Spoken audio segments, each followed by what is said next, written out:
नमस्कार साथियों, आप सभी का स्वागत है सुपर स्टडी मिक्स में। तो आज हम बात करते हैं एजीटीए एग्जाम हो या यूपी टीजीटी पीजीटी या अन्य कोई एग्जाम हो, उन सभी एग्जाम से रिलेटेड मूंगफली की खेती। साथियों, तिलहनी खेती है और ये बहुत महत्वपूर्ण खेती रहने वाली है और इससे संबंधित प्रश्न आपकी परीक्षा में देखने को मिलते हैं। तो साथियों, पेपर में ऐसे ही प्रश्न आपके आते हैं और आएंगे। तो बिना देरी करते हुए चलते हैं आज के हम अपने टॉपिक की तरफ। तो साथियों, आज का जो टॉपिक है मूंगफली की खेती। लेकिन अगर आप पहली बार हमारे चैनल पर आए हो तो चैनल को सब्सक्राइब करके और बेल आइकन का जो बटन है उसको प्रेस कर लीजिए, ताकि भविष्य में हम जो भी वीडियो बनाते हैं उसका नोटिफिकेशन आपके पास तक अवश्य पहुंच जाए। तो टॉपिक हमारा यही है साथियों, मूंगफली की खेती। तो साथियों, मूंगफली ग्राउंड नट के नाम से जाना जाता है। और प्रश्न नंबर पहला है, मूंगफली का वनस्पतिक नाम क्या है साथियों? तो एरेचिस हाइपोजिया इसका बॉटनिकल नेम है, वनस्पतिक नाम है साथियों। प्रश्न नंबर दो है, मूंगफली किस कुल की फसल है? तो ये लेग्यूमिनेसी कुल की फसल है साथियों। एक बात और मैं बता दूं आपको। देखो साथियों, ये जो एग्रीकल्चर में इंग्लिश में कुछ बॉटनिकल नेम समझो या इनके कुछ वाहक या कारक, साथियों ये थोड़ा सा डिफिकल्ट होते हैं। अगर मुझसे बोलने में थोड़ा सा मिस्टेक हो जाए तो उसको आप एडजस्ट कर लीजिए, ठीक है साथियों। हो सकता है कि आप उनको मेरे से अच्छा बोल सकते हो, लेकिन आपके सामने स्क्रीन पर आएगा। अगर मुझसे कोई त्रुटि होती है तो उसको मैं क्षमा प्रार्थी हूँ, आप खुद स्वयं समझ सकते हो। तो प्रश्न नंबर तीन की बात करते हैं साथियों, मूंगफली का उत्पत्ति स्थान है। तो मूंगफली का उत्पत्ति स्थान साथियों ब्राजील है और दक्षिणी अमेरिका को जाना जाता है मूंगफली का उत्पत्ति स्थान। फिर बात करते हैं साथियों, मूंगफली में कितने प्रतिशत प्रोटीन पाई जाती है? तो मूंगफली में साथियों 26% प्रोटीन पाई जाती है। फिर बात करते हैं, मूंगफली में कितने प्रतिशत तेल पाया जाता है? तो साथियों 45% मूंगफली में तेल पाया जाता है। फिर नेक्स्ट प्रश्न है साथियों, प्रश्न नंबर 6, गरीबों का बादाम किसे कहा जाता है? तो गरीबों का बादाम साथियों मूंगफली को कहा जाता है।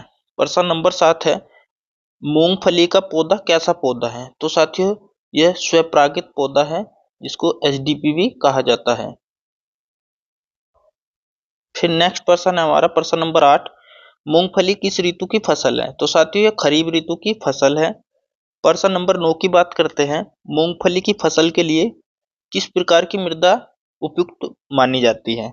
तो साथियों बलुई दोमट मृदा मूंगफली की फसल के लिए उपयुक्त मानी जाती है। प्रश्न नंबर 10 की बात करते हैं, मूंगफली के लिए कितनी सिंचाई की आवश्यकता होती है? तो साथियों 3 सिंचाई चाहिए, फूल आते समय और सुई बनते समय, जिसे साथियों पैगिंग की क्रिया भी कहते हैं, और अंतिम जो है फली बनते समय। तो 3 सिंचाइयों की जरूरत पड़ती है मूंगफली की खेती के लिए।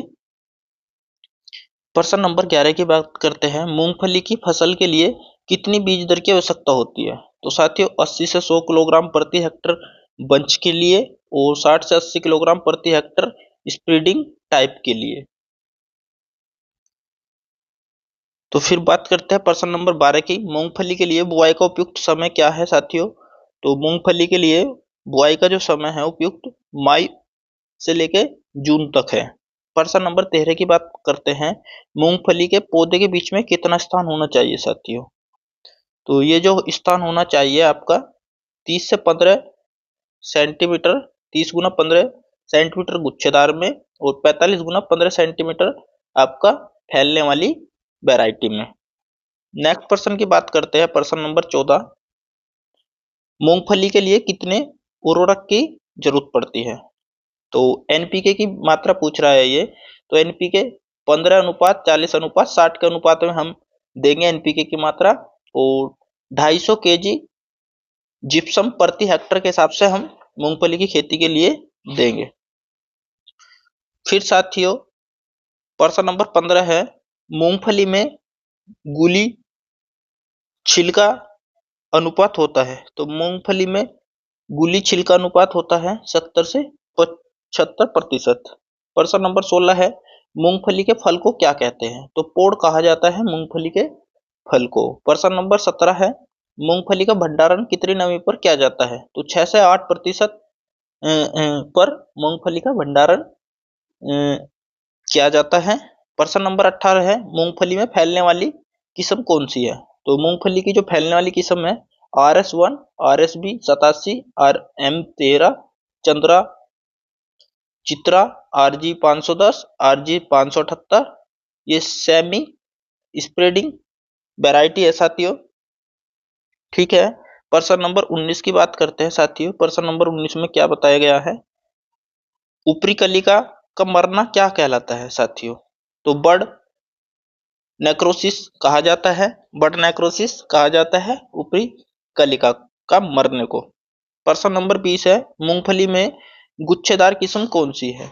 तो मूंगफली में जो गुच्छेदार है, JL24, GG2, AK12, 24, ज्योति। ठीक है साथियों। फिर आपका T32, TMB 7 और 9, RG 141, RG 382 और साथियों कौशल और फेजापुर 1।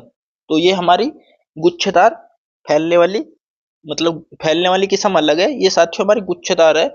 इसमें क्या होता है, जैसे मान लिया उदाहरण के लिए ये हमारा पौधा है। ठीक, ये हमारा पौधा है। तो इस तरीके से इसमें गुच्छे ऐसे ऐसे ये गुच्छे लगते हैं, मतलब गुच्छे हो जाते हैं मूंगफली के, तो उसको ही गुच्छेदार बोलते हैं। और एक फैलने वाली किस्म होती है। फैलने वाली क्या है, ऐसे पत्ते निकल गए, फिर ऐसे पत्ते निकल गए, फिर इस तरीके से, तो उसको बोलते हैं फैलने वाली किस्म। प्रश्न नंबर 21 की बात करते हैं साथियों। प्रश्न नंबर 21 में क्या पूछा है, गुच्छेदार मूंगफली का वनस्पतिक नाम क्या है? तो एरेचिस हाइपोजिया सब SP, ये है फस्टिगाटा। ठीक है साथियों, आप समझ सकते हो। प्रश्न नंबर 22, फैलने वाली मूंगफली का वनस्पतिक नाम क्या है? एरेचिस हाइपेजिया सब स्पेसीज प्रोकोमेम्बिन्स। फिर बात करते हैं प्रश्न नंबर 23, मूंगफली की प्रमुख बीमारी क्या है साथियों? तो प्रमुख बीमारियां की बात करते हैं, टीका रोग, जड़गलन रोग, मतलब ये है आपका टीका रोग हो गया, जड़गलन रोग हो गया, फिर आपका पीलिया रोग हो गया, रोजेट रोग हो गया, ऊपरी कलिका का मरना रोग हो गया। तो ये साथियों ये मूंगफली के प्रमुख रोग हैं। और आपसे पूछ भी सकता है डायरेक्ट एग्जामिनर की टीका रोग किस फसल से संबंधित है, तो आपको बताना है मूंगफली से। फिर नेक्स्ट प्रश्न हमारा प्रश्न नंबर 24, मूंगफली का प्रमुख कीट है सफेद लट। ठीक है साथियों। प्रश्न नंबर 25 है, काली जड़ रोग किस कवक द्वारा होता है?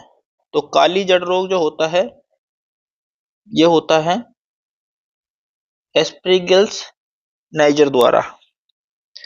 प्रश्न नंबर 26 है, मूंगफली में कैल्शियम की कमी से क्या हानियां होती हैं? तो दाने नहीं बनते हैं साथियों। एग्जामिनर पूछ सकता है कि मूंगफली में कैल्शियम की कमी से क्या स्थिति बनती है, तो उसमें लिखा है कि दाने बनते हैं, दाने नहीं बनते, दाने सिकुड़ते हैं, दाने ऐसा वैसा जो भी है, तो इसका ऑप्शन है दाने नहीं बनते। प्रश्न नंबर 27 है, मूंगफली में दाने नहीं बनते हैं, उसको क्या बोलते हैं साथियों? उसको पोपिंग की क्रिया कहा जाता है। जब मूंगफली में दाने नहीं बनते तो उसको पोपिंग की क्रिया कहा जाता है। प्रश्न नंबर 28 की बात करते हैं साथियों। प्रश्न नंबर 28 में क्या है, मूंगफली में बीज उपचार हेतु किस विधि का प्रयोग किया जाता है? तो FIR विधि का प्रयोग किया जाता है। जैसे F का मतलब बवस्टीन या ट्राइकोडर्मा यूज करेंगे, फिर I क्लोरोपाइरोफास का यूज करेंगे, R से राइबोजियम जोपोनिकम कल्चर का प्रयोग करेंगे। ठीक है साथियों, FIR मेथड हम यूज करेंगे मूंगफली के बीज उपचार करने के लिए। फिर नेक्स्ट प्रश्न है, पोपिंग के उपचार के लिए प्रयोग किया जाता है? तो पोपिंग के उपचार के लिए साथियों जिप्सम का प्रयोग किया जाता है। प्रश्न नंबर 30 की बात करते हैं, मूंगफली के तेल में दुर्गंध आती है साथियों, ऑक्सीकरण के कारण मूंगफली के तेल में दुर्गंध आती है। प्रश्न नंबर 31 है, मूंगफली की खली में नाइट्रोजन पाया जाता है? तो 7.3% मूंगफली की खली में नाइट्रोजन पाया जाता है। प्रश्न नंबर 32 है, मूंगफली में अफ्लाटोक्सिन का कारण है? तो मूंगफली में अफ्लाटोक्सिन का कारण कारण है कवक, उस कवक का नाम है एस्पेरिजिलस फ्लेवर्स। ठीक है साथियों। प्रश्न नंबर 33 है, मूंगफली की पत्तियों में पीलापन का कारण क्या है? तो आयरन के कारण साथियों मूंगफली की पत्तियां पीली पड़ जाती है। नेक्स्ट प्रश्न है, मूंगफली की सामान्य व्याधि क्या है? अभी जो मैं बता रहा था टीका रोग है सामान्य व्याधि। फिर आपका मूंगफली में अगेती टीका रोग का कारक क्या है? तो कारक क्या है? क्रोसोफेरा एर्चिडोकोला नामक फफूंद है हमारा ये, जो मूंगफली के अगेती टीका रोग का कारक है। फिर नेक्स्ट क्वेश्चन इसे, मूंगफली में पछेती टीका रोग का कारक क्या है? तो वो ये क्रोसीफेरा प्रेसोनेटा क्रोसोफेरा प्रोसेनेटा है, यह ज्यादा नुकसानदायक होता है। ठीक है साथियों, थोड़ा इंग्लिश में आप देख लेना। जड़ गलन का रोग रूट रोट ब्लैक रोट होता है, तो यह होता है एस्पेरिगल्स नाइजर नामक कवक द्वारा। ठीक है साथियों, जड़ गलन जो होता है एस्पे एस्पेरिगल्स नाइजर नामक द्वारा होता है। फिर इसका जो नेक्स्ट पर्सन है हमारा, नेक्स्ट पर्सन ये है, जड़ गलन काली जड़ल रूट रोट ब्लैक रोकथाम करते हैं। तो ट्राइकोडर्मा 6 ग्राम ट्राइकोडर्मा का 6 ग्राम प्रति किलोग्राम के बीज को उपचारित करते हैं। बवस्टीन से 0.3 का पौधे व जमीन पर छिड़काव करते हैं। ठीक है साथियों। फिर बात करते हैं नेक्स्ट पर्सन, मूंगफली का प्रमुख कीट। तो सफेद लट है जिसको हेलोट्रिचिया कोन्सुंगुनिया बोलते हैं, प्रमुख कीट है सफेद लट, और इसका नाम हमने बता दिया है, इसको भी आप देख लेना। फिर पर्सन नंबर नेक्स्ट है, इसमें मूंगफली के दानों में अल्फा टॉक्सिन नामक विषैला तत्व किससे बनता है? तो ये एस्पेजिलस से बनता है।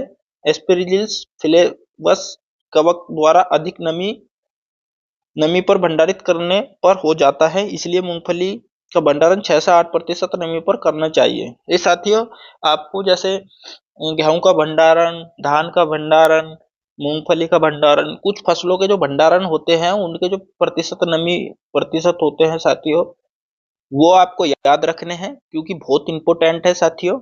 और मैंने इस वीडियो को भी काफी स्पीड से पढ़ाया है, आपको समझ में ना आए तो आप 2 से 3 बार इस वीडियो को देख लिया कीजिए। और कुछ हो सकता है कि इंग्लिश के वर्डों में मुझसे मिस्टेक हुआ हो, उनको आप देख लेना। तो वीडियो आपको काफ़ी यूजफुल, काफ़ी हेल्पफुल लगा होगा। तो ऐसे ही वीडियो पाने के लिए हमारे चैनल के साथ में जुड़े रहे और प्यारा सा कमेंट भी किया कीजिए। तो अब हम आपको नेक्स्ट वीडियो मिलेंगे, तब तक के लिए जय हिंद, जय भारत। Thanks for watching video. वंदे मातरम, जय जवान, जय किसान।